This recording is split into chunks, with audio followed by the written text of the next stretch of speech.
November 4th, 2023, Meadow Walker's 25th birthday. Vin Diesel shows up at her door with a car she's never seen before. "Your dad wanted you to have this," he says quietly. Inside the glove box, a letter in Paul's handwriting, dated November 2013. For 10 years, Vin kept a promise he never told anyone about, a promise Paul made him swear to keep secret, a promise that would break both of them before it healed anything. This is that story. My name is Rebecca Torres. You might remember me. I worked as a production assistant on Fast and Furious 7. I was there the day Paul Walker asked Vin Diesel to take care of Meadow if anything happened to him.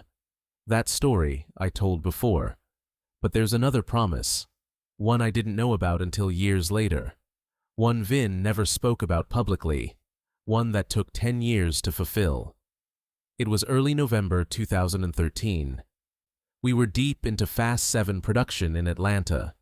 The energy on set was good. Paul and Vin were in sync, laughing between takes, doing their usual brother routine. But if you paid close attention, you could see something underneath. Paul was quieter than usual, more reflective. He'd stand off to the side during lighting setups, staring at nothing, lost in thought. One afternoon, I was organizing equipment near the trailers when I saw Paul walk up to Vin's trailer. He knocked, looked around like he didn't want to be seen, then slipped inside. I didn't think much of it. They did that all the time, hung out, talked, decompressed. But this time felt different. I don't know why, just instinct. About 20 minutes later, Paul came out. His eyes were red. Not crying red, but emotional red. The kind you get when you've said something hard. Vin followed him out, hand on Paul's shoulder. They stood there for a moment, not saying anything. Then Vin pulled him into a hug, a long one, the kind that says more than words. When they separated, Vin looked serious, almost shaken. Paul said something I couldn't hear, then walked away. Vin stood there watching him go, hands on his hips, staring at the ground like he was processing something heavy. I wanted to ask if everything was okay, but you don't interrupt moments like that. 2 weeks later, Paul Walker was dead. The world shattered. The cast shattered. Vin especially. I'll never forget the sound he made when he found out. It wasn't a scream. It wasn't crying. It was something deeper, primal, a sound I never want to hear again.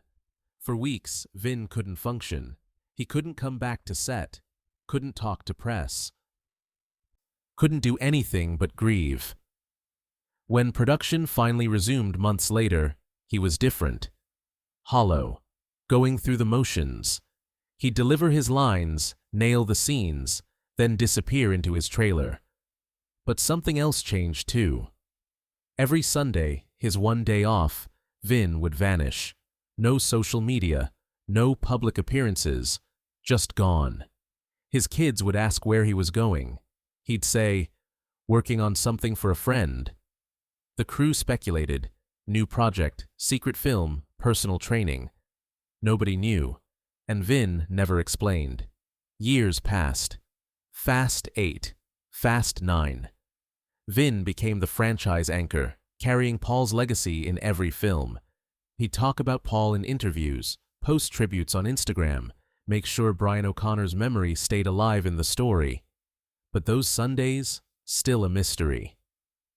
In 2021, I ran into Vin at a charity event for Reach Out Worldwide, Paul's foundation. We chatted briefly. I asked how he was holding up. "I'm keeping promises," he said cryptically. "Promises?" He smiled sadly. "You'll understand one day." Then he walked away. Fast forward to November 2023. I was scrolling Instagram when I saw a post from Meadow Walker. She'd just turned 25. The photo showed her standing next to a stunning midnight blue 1967 Ford Mustang fastback, fully restored, gleaming under California sun. Her hand rested on the hood, tears streaming down her face. The caption read, My dad started restoring this car in 2012. He never finished it. Today, on my 25th birthday, Vin gave it to me. He's been working on it every Sunday for 10 years, finishing what my dad started, keeping a promise I didn't even know about. I don't have words. Just gratitude. Just love. Thank you, Vin. You didn't have to, but you did, because that's what brothers do.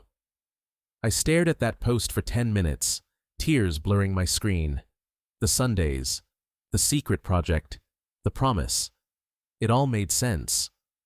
I reached out to a mutual friend who was close to the family. She filled in the gaps. Here's what really happened. In early November 2013, Paul bought a 1967 Mustang Fastback. It was a wreck, rusted, broken, barely recognizable. But Paul saw potential. He planned to restore it over the next few years and give it to Meadow when she turned 25. A car she can grow into, he told Vin during that trailer conversation I witnessed. Something with history, something I built for her. But Paul was also realistic. He knew his lifestyle was dangerous. The speed, the stunts, the cars. So he made Vin promise something. If anything happens to me before I finish this, you finish it. And you give it to her on her 25th birthday. Not before. She needs to be ready.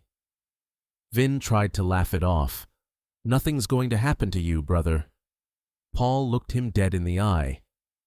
Promise me, Vin. Vin promised. 2 weeks later, Paul was gone. And Vin was left with a half-destroyed Mustang in Paul's garage and a promise that suddenly felt impossible. For the first year, Vin couldn't even look at the car. It sat under a tarp in a private storage unit, untouched, like a gravestone.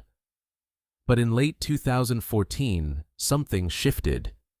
Vin walked into that garage, pulled off the tarp, and made a decision. I'm going to finish this. For Paul. For Meadow. Because I promised. He hired a private restoration specialist, someone Paul had worked with before. Together, they began the painstaking process of rebuilding the Mustang. But Vin didn't just oversee it. He worked on it. Hands-on, every Sunday. He learned how to sand body panels, rebuild engines, rewire electrical systems. He spent hours in that garage, sweating, cursing, crying, laughing at memories of Paul. This is therapy, he told the specialist once. This is how I stay connected to him. It took 10 years, not because the car was that complicated, but because Vin refused to rush it. Every detail had to be perfect. Every choice had to honor Paul's vision.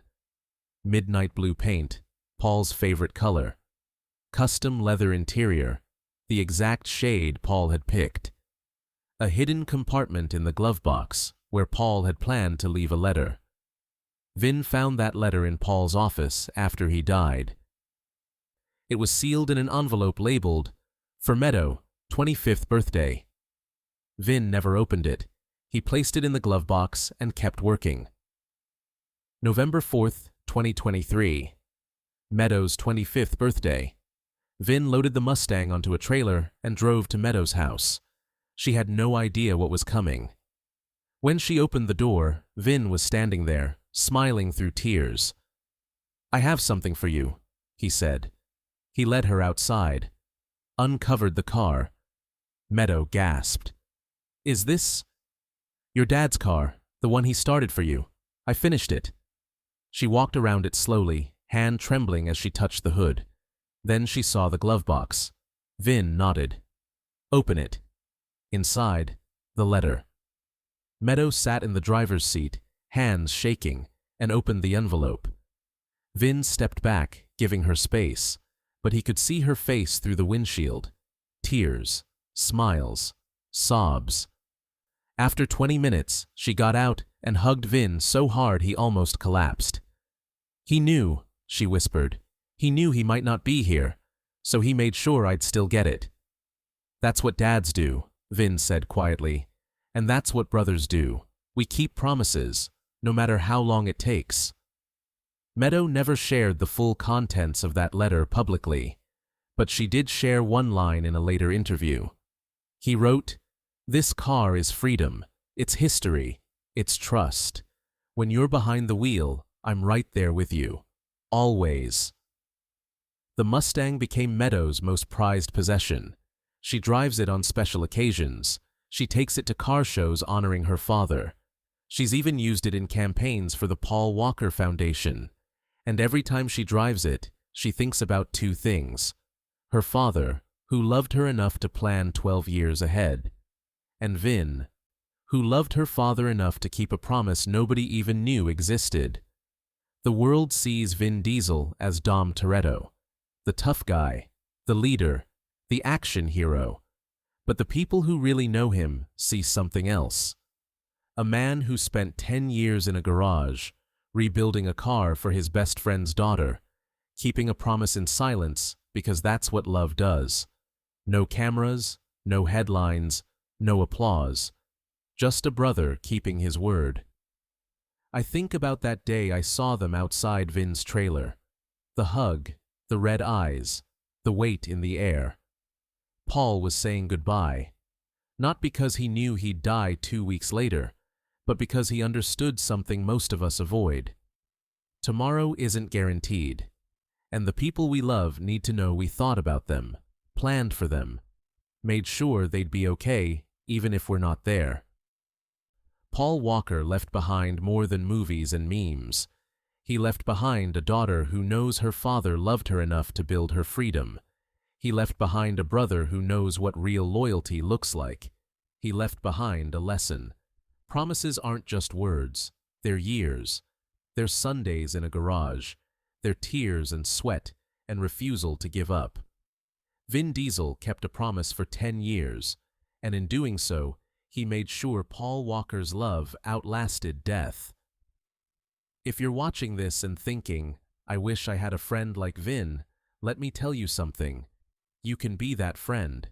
Keep your promises, even the hard ones, even the ones that take years. Show up for people even when no one's watching. Finish what someone you loved couldn't finish.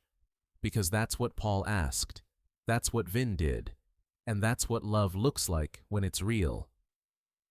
For Meadow, 25th birthday. 10 years later, the promise was kept. The car was finished. The letter was delivered. And somewhere, I think Paul Walker smiled.